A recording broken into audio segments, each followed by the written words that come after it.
મોરબી મહાનગરપાલિકાના પશ્ચિમ ઝોન વિસ્તારની અંદર સનાડા રોડ ઉપર આવેલ નાની મોટી લારી ગલ્લાવાળાઓને જે મહાનગરપાલિકા દ્વારા દબાણના સમયે હટાવવામાં આવ્યા હતા, પહેલાં તો એ લોકોની જે મિલકત જે લારીઓ લઈ ગયા છે એ મહાનગરપાલિકા દ્વારા પાછી આપવામાં આવે.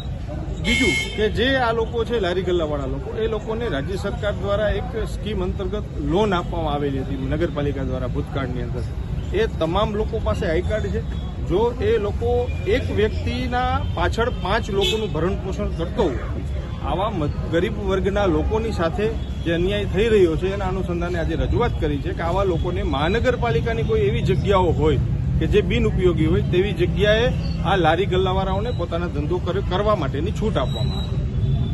આ અંગે માનનીય ડેપ્યુટી કમિશનર સાહેબે એવું કીધું છે કે આપ લેખિતમાં આપો, અમે આની અંદર ચોક્કસ નિર્ણય લેશું અને જે કોઈ પણની લારી ગલ્લાવાળાની લારી જે લઈ ગયા છે એ નિયમોનુસાર એનું દંડ ભરીને છોડાવી શકે છે.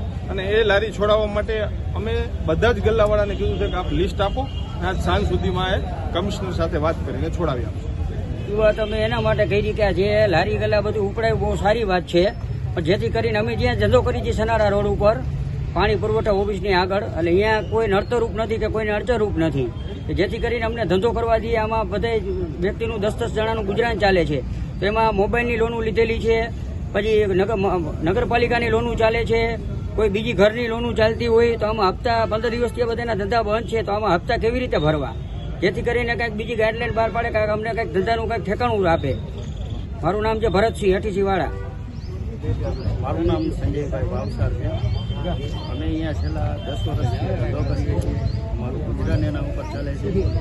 આજે અમારી આજીવિકા માત્ર ને માત્ર એક જ જગ્યા છે, બરોબર છે. છેલ્લા 15-20 દિવસથી આજે અમારું રોજગાર બંધ છે, આવક નામે કાંઈ છે નહીં.